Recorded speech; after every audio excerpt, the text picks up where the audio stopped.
पुराने समय में किसी नगर में एक धनी व्यापारी रहता था। दूर दूर तक उसका व्यापार फैला हुआ था।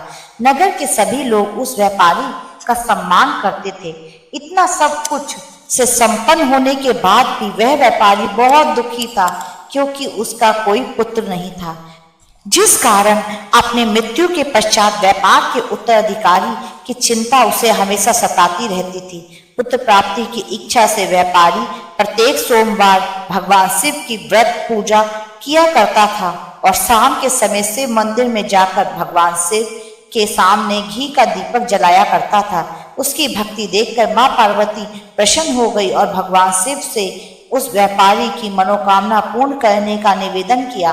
भगवान शिव बोले, इस संसार में सबको उसके कर्म के अनुसार फल की प्राप्ति होती है। जो प्राणी जैसा कर्म करता है उन्हें वैसा ही फल प्राप्त होता है।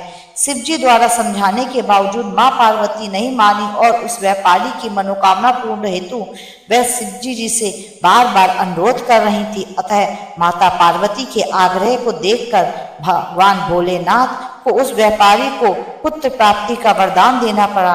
वरदान देने के पश्चात भोलेनाथ मां पार्वती से बोले, आपके आग्रह पर मैंने पुत्र प्राप्ति का वरदान दे दिया, परंतु इसका यह पुत्र 16 वर्ष से अधिक समय तक जीवित नहीं रहेगा।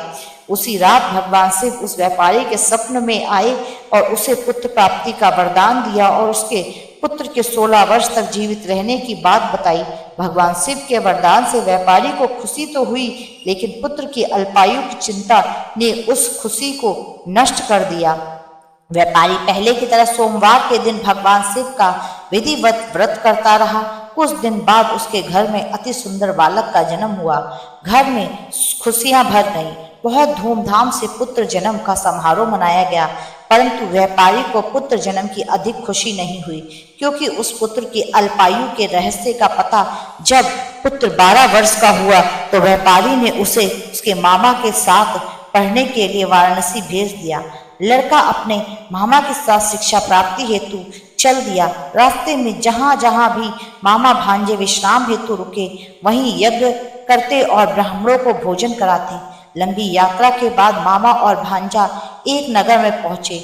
उस दिन नगर के राजा की कन्या का विवाह था, जिस कारण पूरे नगर को सजाया गया था। निश्चित समय पर बारात आ गई, लेकिन वर का पिता अपने बेटे के एक आंख के काने होने के कारण बहुत चिंतित था। उसे भय था कि इस बात का पता चलने पर कहीं राजा विवाह से इनकार ना कर दे, इससे उसकी बदनामी भी होगी। जब वर के पिता ने व्यापारी के पुत्र को देखा तो उसके मस्तिष्क में एक विचार आया। उसने सोचा कि क्यों ना इस लड़के को दूल्हा बनाकर राजकुमारी से विवाह करा दूं। विवाह के बाद इसको धन देकर विदा कर दूंगा और राजकुमारी को अपने साथ नगर ले जाऊंगा।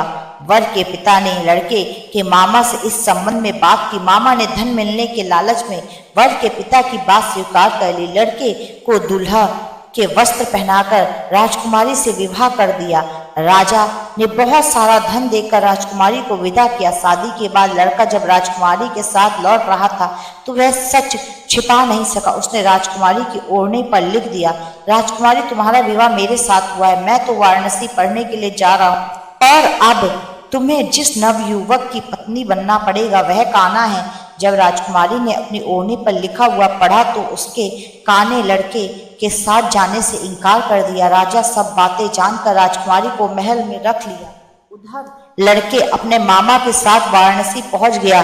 गुरुकुल की पढ़ाई शुरू हो गई। जब उसकी आयु 16 वर्ष की हुई तो उसने यज्ञ किया। यज्ञ की समाप्ति पर ब्राह्मणों को भोजन कराया और खूब अन्न वस्त्र दान किए। रात को वह अपने शयन कक्ष में सो गया। शिव के वरदान के अनुसार शयनावस्था में ही उसके प्राण पखेरु उड़ गए। सूर्य उदय पर मामा मित्र भांजे को देखकर रोने पीटने लगा। आसपास के लोग भी एकत्रित होकर दुख प्रकट करने लगे। लड़के के मामा के रोने विलाप करने के स्वर के समीप से गुजरते हुए भगवान शिव और माता पार्वती ने सुना। पार्वती ने भगवान से कहा, प्राणनाथ, मुझे इनके रोने के स्वर सहन नहीं हो रहा है। आप इस व्यक्ति के कष्ट को अवश्य दूर करें। भगवान शिव ने पार्वती के साथ अदृश्य रूप से समीप जाकर देखा तो भोलेनाथ पार्वती से बोले, यह उसी व्यापारी का पुत्र है जिसे मैंने 16 वर्ष की आयु का वरदान दिया था। इसकी आयु पूरी हो गई है। माँ पार्वती ने फिर भोलेनाथ से निवेदन किया कि उस बालक को जीवन देने का आग्रह किया।